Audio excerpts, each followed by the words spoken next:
The first goat stepped onto that white satin aisle like it was born for drama, hooves echoing on the platform, eyes wide, nostrils flaring, stopping just long enough to sniff the roses, and then with zero shame diving right in, eating those fancy blooms like it hadn't seen food in days.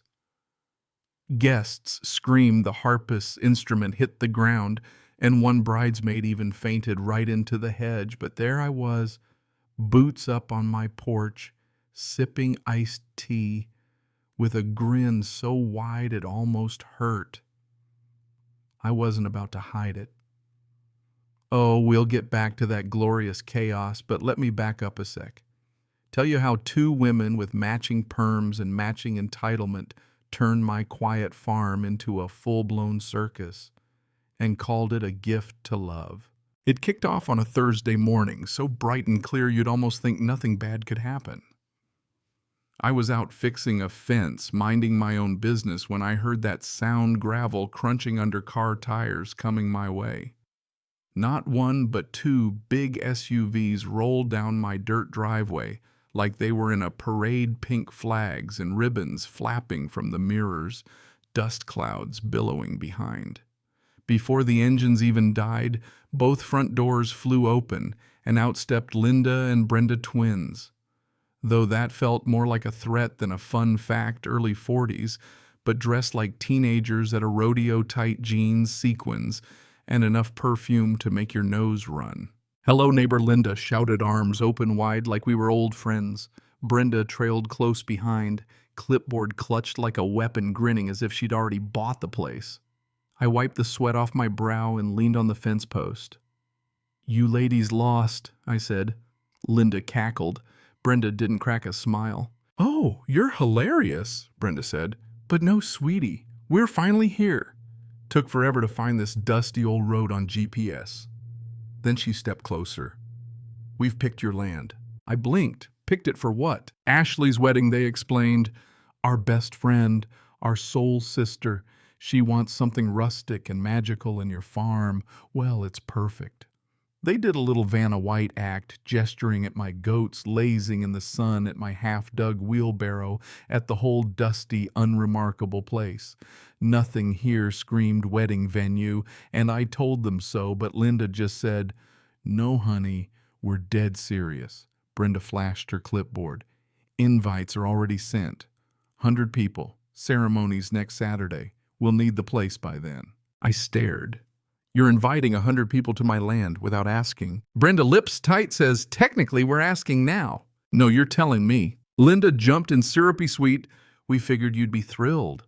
All this land, no one to share it with. This could bring you some joy. A little community, you know," Brenda chimed in.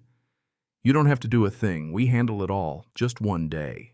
"You won't even notice we were here," Linda promised. I scratched my jaw. "I already notice, and I'm not sure joy is what I'm feeling." Brenda didn't laugh, just said, "We don't really have a backup plan. Ashley's counting on us." I shrugged. "Sounds like a you problem." Linda rolled her eyes. "Oh, come on, don't be heartless." "Heartless, yeah. I've been called worse."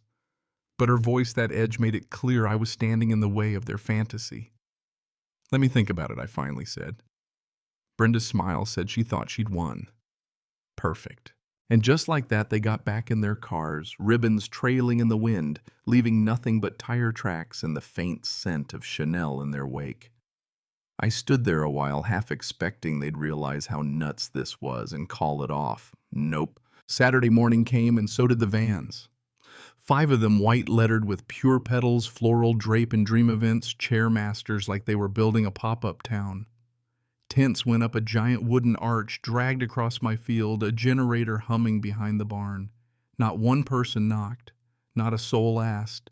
They just showed up and started taking over. I stormed out, boots crunching gravel, and watched a guy unfold a massive welcome to Ashley and Noah's forever banner. Linda, in a wide-brimmed pink hat, was directing traffic. Brenda barked orders at a pack of teens. I confronted them. "You had no right." Linda shrugged. "Relax, it's already happening. You said you'd think about it." "That wasn't a yes," I snapped. Brenda didn't even turn around. Great soil, by the way. "Our steaks are going in like butter." I drew a breath. You need to take this all down. Linda put a hand on her hip. Look, farmer boy, we're doing this for love. If you stand in the way, you're standing in the way of a bride's happiness. I almost laughed. You didn't ask. You didn't pay. You didn't even apologize. Brenda spun. Don't be so selfish. This is bigger than you. Then, as if I was dismissed, we'll be out by Sunday. We'll even leave you a slice of cake. I did think about calling the police. I called Sheriff Wallace, explained it all, and he just chuckled. Is it trespassing if it's for a wedding? Sounds like a neighborly misunderstanding. I hung up before I said something I'd regret. The next day they rolled a porta potty right beside my herb garden. The scent of basil and sewage loved that for me. That night I sat at my kitchen table staring at a crumpled napkin that read "Live, Laugh, Love in Gold." It wasn't just disrespect. It was like I was invisible, just a prop for their Instagram feed, my life nothing but a backdrop. That's when I remembered their precious floral centerpiece, imported California roses, hand-woven ribbons, all guarded like treasure. I looked out at my goats, especially Daisy, the troublemaker, who chewed everything. That's when the idea hit. If Linda and Brenda wanted a memorable wedding, they were going to get one. By Tuesday, my land looked like the set of a wedding magazine, shot by two overbearing sisters who never learned the word boundaries. Tents, fairy lights, rows of chairs lined up like soldiers, caterers, and decorators everywhere. Nobody looked at me.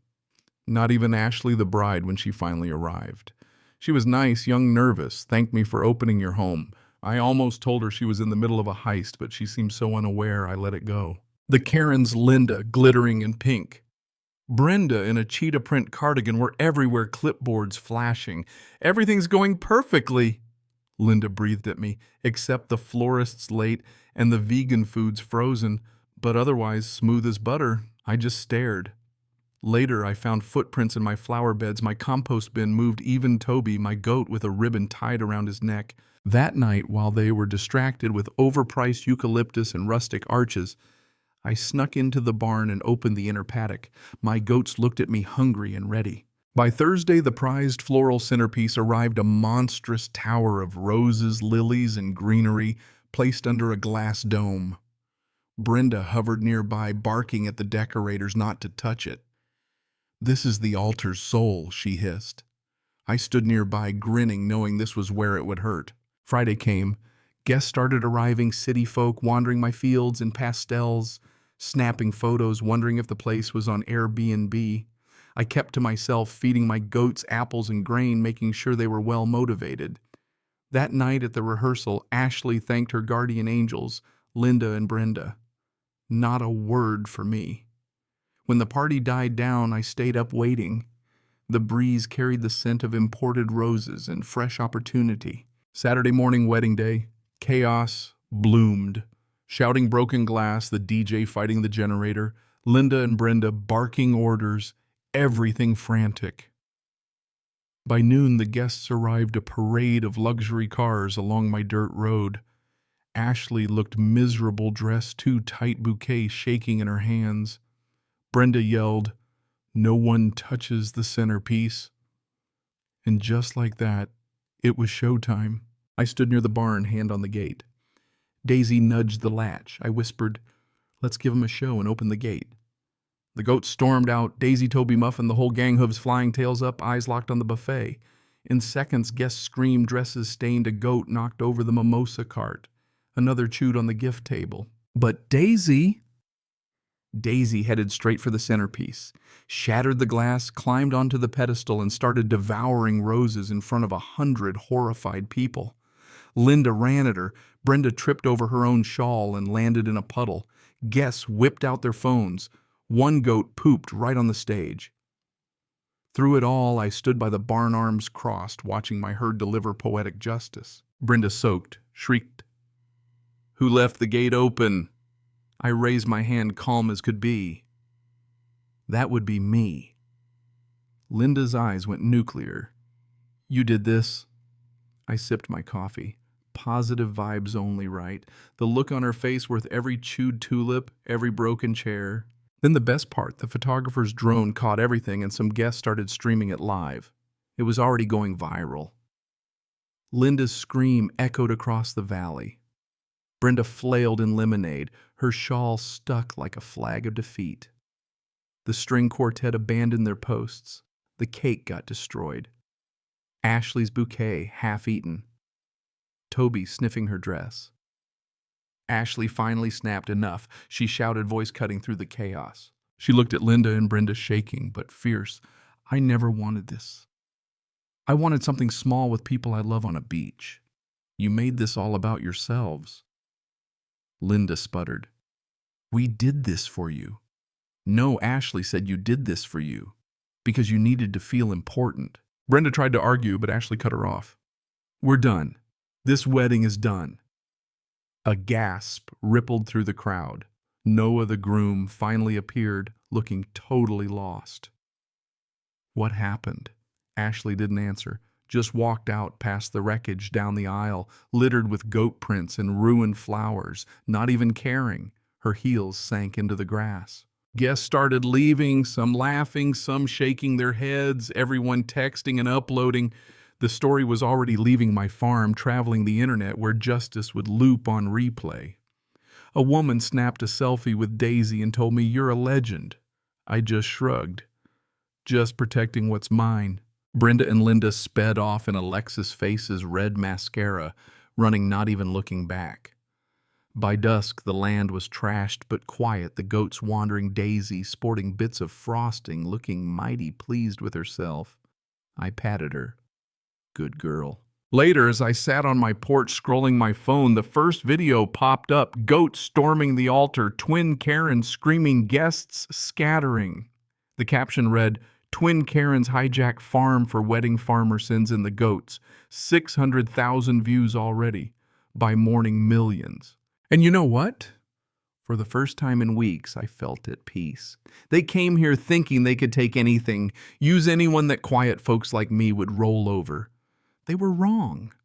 Sometimes the best revenge is a little patience, some hungry goats, and a sense of humor. Some battles aren't won with lawyers, they're won with hooves and a stubborn streak. And if Linda and Brenda, wherever they are plotting their next takeover, I hope they remember what happened here. Maybe next time they'll ask, or maybe not. And if so, well, I'll be ready. Now I've got to ask, was I right?